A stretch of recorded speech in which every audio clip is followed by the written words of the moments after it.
നെയ്ച്ചോറ്, അതായത് ഗീ റൈസ്. ആർക്കും ഇഷ്ടമില്ലാത്തല്ലേ? എളുപ്പമാണ് വെക്കാനും. എന്നാൽ ബിരിയാണിയുടെ ഒന്നും അത്ര പാടുമില്ല. അതിൻ്റെ കൂടെ എന്തെങ്കിലും ഒരു റോസ്റ്റ്, ഒന്നുകിൽ ചിക്കൻ അല്ലെങ്കിൽ പ്രോൺസ്, എന്തെങ്കിലും വെജിറ്റേറിയൻ ആണെങ്കിൽ അതനുസരിച്ച് ഒരു മഷ്റൂം റോസ്റ്റോ എന്തായാലും നമ്മുടെ നെയ്ച്ചോറിൻ്റെ കൂടെ സുഖമായിട്ട് പോകും. നമ്മൾ യൂഷ്വലി നെയ്ച്ചോറ് ഉണ്ടാക്കുന്ന എല്ലാവരും ഒരേ രീതിയിൽ തന്നെയാണ് തോന്നുന്നത്. കാരണം അത് അത്ര സിമ്പിളാണ്. എന്നാൽ നമുക്ക് കുറച്ച് ഡിഫറെൻ്റ് ആയിട്ട് കുറച്ച് കൂടുതൽ മസാലകളുടെ, എന്നാൽ അധികം മസാലകളുടെ കുത്തലൊന്നും ഇല്ലാതെ തന്നെ മസാലകളുടെ ആ ഫ്ലേവർ കൂടെ ആ ചോറിലേക്ക് ഇൻഫ്യൂസ് ചെയ്തുകൊണ്ട് നമുക്ക് നല്ലൊരു നെയ്ച്ചോറ് ഉണ്ടാക്കിയാലോ. എല്ലാവർക്കും ഇഷ്ടപ്പെടും, ഉറപ്പാണ്.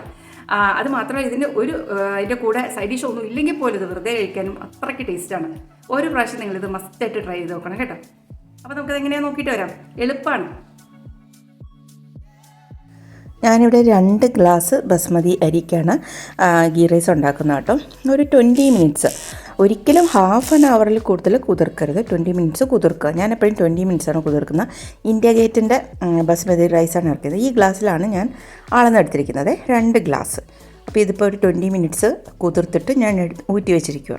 ഒരു ചെറിയ മിക്സിയുടെ ബ്ലെൻഡറിലേക്ക് ഒരു 1/2 ടീസ്പൂൺ പെരിഞ്ജീരകം, ഒരു 1/2 ടീസ്പൂൺ പെപ്പർ, പിന്നെ ഒരു വലിയ കഷ്ണം ഇഞ്ചി, 2 കഷ്ണം, അത് വലുതാണേ, വെളുത്തുള്ളി, 2 പച്ചമുളക്.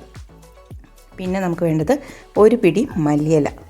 മല്ലിയില നിങ്ങൾ സ്കിപ്പ് ചെയ്യരുത് കേട്ടോ. പിന്നെ പുതിനയുടെ ഫ്ലേവർ ഇഷ്ടമാണെങ്കിൽ പുതിന കൂടെ കുറച്ച് ചേർക്കാം. പിന്നെ ഇതിൽ ചെറിയൊരു പീസ് പട്ട, 4 ഏലക്കായ, പിന്നെ ഒരു 3-4 ചെറിയ ഉള്ളി തന്നെ ഇടണേ. എന്നിട്ട് ക്രഷ് ചെയ്തെടുക്കുക.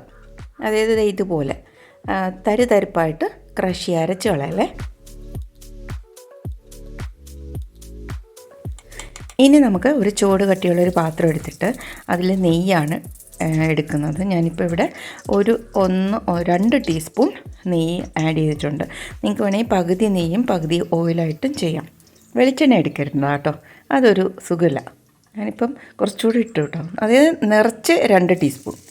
ഇതിലേക്ക് ഞാൻ 2 മീഡിയം സൈസ് സവാള നീളത്തിൽ ഇങ്ങനെ അരിഞ്ഞ് വെച്ചിരിക്കുന്നത് ആഡ് ചെയ്യുന്നുണ്ട്. ഈ സവാള ചെറുതായിട്ടൊന്ന് വഴണ്ട് വരണം. അതായത് ഒരു ട്രാൻസ്ലൂസൻ്റ് ആ ഒരു പരുവത്തിലാവണം. അപ്പോഴേക്ക് ഞാൻ ഒരു പിടി കാഷ്യൂ നട്ട്സ് ഞാൻ ആഡ് ചെയ്തിട്ടുണ്ട്. ഒന്നുകിൽ നിങ്ങൾക്ക് കാഷ്യൂ നട്ട്സും റൈസിൻസൊക്കെ നേരത്തെ തന്നെ വറുത്ത് മാറ്റി വയ്ക്കാം. ഞാൻ എളുപ്പത്തിന് ഇതിൽ കൂടെ തന്നെ ഇട്ടതേ ഉള്ളൂ കേട്ടോ. ഇതെല്ലാം കൂടി ഒരു മീഡിയം ഫ്ലെയിമിൽ ഇങ്ങനെ വഴണ്ട് വരണം. അതായത് നമ്മുടെ സവാള ഒരിക്കലും കറുത്ത് പോകരുത്. കറുത്ത് പോയാൽ ഗീ റൈസിൻ്റെ കളർ അങ്ങ് മാറിപ്പോവും. ഇത്രയേ ആവാവുള്ളൂ. അപ്പോഴേക്കും നമ്മൾ നേരത്തെ ചതച്ച് വെച്ചിരിക്കുന്ന ആ ഇഞ്ചി, പച്ചമുളക്, ആ ഒരു ഇതില്ലേ നേരത്തെ നമ്മൾ ചതച്ച്, ഇതിലേക്ക് ആഡ് ചെയ്തിട്ട് ലോയിൽ തന്നെ ആയിരിക്കണം. അതിൻ്റെ ഒരു പച്ചച്ചുവ മാത്രം ഒന്ന് മാറിക്കിട്ടിയാൽ മതി. അങ്ങനെ ഒന്ന് ആഡ് ചെയ്യുക. അപ്പോൾ ഞാനിവിടെ 1 ഗ്ലാസ് അരിക്ക് 1.5 ഗ്ലാസ് അളവിൽ വെള്ളം എന്നുള്ള രീതിയിലാണ് എടുത്തിരിക്കുന്നത്. അപ്പം ഞാൻ 2 ഗ്ലാസ്സിന് ഞാൻ 3 ഗ്ലാസ് വെള്ളം എടുത്തിട്ടുണ്ട്. ആവശ്യത്തിന് ഉപ്പ്, ഞാനിവിടെ ഒരു 1.5 ടീസ്പൂൺ ഉപ്പിട്ടിട്ടുണ്ട്.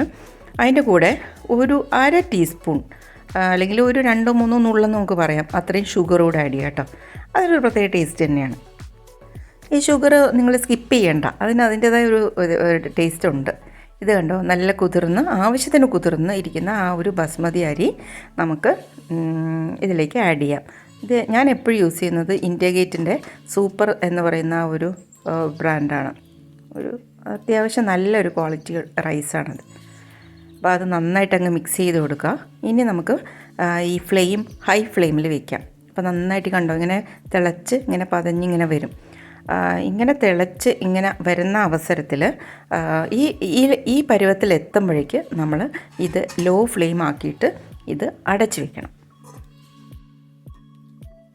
ഇങ്ങനെ ഇത് അടച്ചിട്ട് ഏറ്റവും സിമ്മിൽ വെച്ചിട്ട് ഒരു 10 to 12 മിനിറ്റ്സ് ആണ് ഏകദേശം പാകം. അപ്പോഴേക്കും നമ്മുടെ റൈസ് റെഡിയാക്കി കിട്ടും. അതിൻ്റെ ഇടയ്ക്ക് ഞാൻ നിങ്ങൾക്ക് ഒരു സാധനം കാണിച്ചു തരാം കേട്ടോ. Fried onion. നമുക്ക് ഇതിൻ്റെ അകത്ത് ഏറ്റവും ചില സമയങ്ങളിൽ ബിരിയാണിയൊക്കെ ഉണ്ടാക്കുമ്പം ഏറ്റവും പാടെന്ന് പറഞ്ഞാൽ ഏറ്റവും ബോറായിട്ട് എനിക്ക് തോന്നിയിട്ടുള്ളത് ഈ അണിയൻ ഫ്രൈ ചെയ്യാനായിട്ട് ഒത്തിരി സമയം എടുക്കും.